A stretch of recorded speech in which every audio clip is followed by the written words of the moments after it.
Sunrise একাডেমির পক্ষ থেকে সমস্ত অষ্টম শ্রেণীর ছাত্রছাত্রীদের জন্য আমরা ভূগোল বিষয়ে থার্ড সামাটিভের জন্য অধ্যায়ভিত্তিক কিছু বড় প্রশ্ন নিয়ে আলোচনা করেছিলাম। যে বড় প্রশ্নগুলো তোমাদের থার্ড সামাটিভের জন্য খুবই গুরুত্বপূর্ণ, এবং সেই ভিডিওতে আমরা বলেছিলাম যে আমরা তোমাদের ইতিহাস বিষয়ের জন্যও এই ধরনের কিছু বড় প্রশ্ন নিয়ে আসব, যেগুলো তোমাদের থার্ড সামাটিভ পরীক্ষায় খুবই গুরুত্বপূর্ণ। দেখো, সেই ইতিহাস বিষয়ে আজকে কিছু প্রশ্ন আমরা নিয়ে আলোচনা করব, যেগুলো তোমাদের থার্ড সামাটিভ পরীক্ষার জন্য খুবই গুরুত্বপূর্ণ। যে প্রশ্নগুলো আমরা এই থার্ড সামাটিভ পরীক্ষার জন্য দিয়েছি, সেই প্রশ্নগুলো সম্পর্কে আমি একটু আলোচনা করে দিচ্ছি, তোমরা মন দিয়ে শোনো। দেখো, প্রথমে হচ্ছে ধর্ম ও সমাজ সংস্কারে রাজা রামমোহন রায়ের অবদান আলোচনা করো।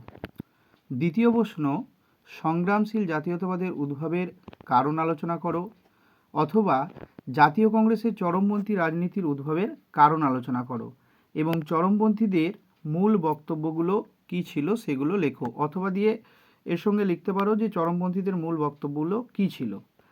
তৃতীয় প্রশ্ন, জাতীয় কংগ্রেসের প্রথম পর্বের আন্দোলনকে নরমপন্থী বলা হয় কেন?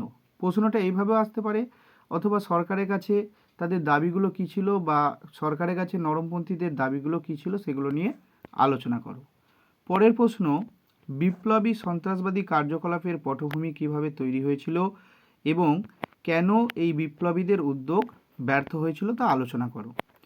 পরের প্রশ্ন, লর্ড কার্জনের বঙ্গভঙ্গের উদ্দেশ্যগুলো আলোচনা করো, অথবা এর সঙ্গে অথবা দিয়ে করতে পারো বঙ্গভঙ্গের পিছনে ব্রিটিশ সরকারের কী কী যুক্তি ছিল, বা ব্রিটিশ সরকারের প্রকৃত উদ্দেশ্য, ব্রিটিশ সরকারের উদ্দেশ্য এবং এই বঙ্গভঙ্গের মূলে আসলে প্রকৃত উদ্দেশ্য কী ছিল সেটা নিয়ে আলোচনা করো।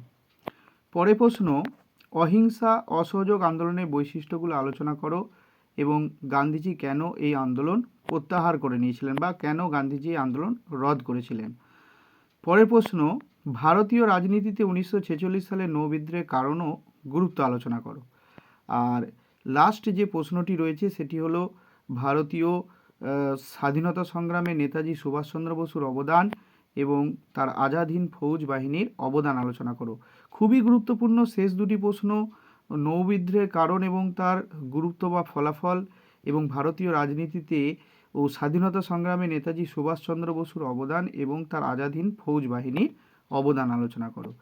এই এই এই যে প্রশ্নগুলো আমরা তোমাদের থার্ড সামাটিভ, যে আসন্ন তোমাদের 70 নম্বরের ইতিহাস বিষয়ে যে থার্ড সামাটিভ পরীক্ষা রয়েছে, সেই পরীক্ষার ক্ষেত্রে তোমাদের এই বড় প্রশ্নগুলো আমরা আশা করছি তোমাদের খুবই কাজে আসবে, এবং তোমাদের কাছে আমরা অনুরোধ করছি যে তোমরা এই প্রশ্নগুলোকে ভালো করে তৈরি করে নাও, কারণ এখান থেকেই তোমাদের এই আসন্ন থার্ড সামাটিভ পরীক্ষায় এই প্রশ্নগুলো পড়বে আশা করছি আমরা সানরাইজ একাডেমির পক্ষ থেকে।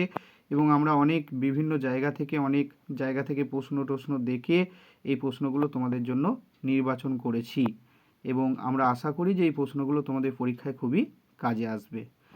আর তোমাদের জন্য আরও একটা খবর, সেটা হচ্ছে তোমাদের বাংলা বিষয়ে কিছু প্রশ্ন এবং তোমাদের যে প্রবন্ধ রচনা বা তোমাদের যে চিঠি রয়েছে, সেই চিঠি এবং প্রবন্ধ রচনা বিষয়েও সাজেশন আমরা নিয়ে আসব পরের ভিডিওতে।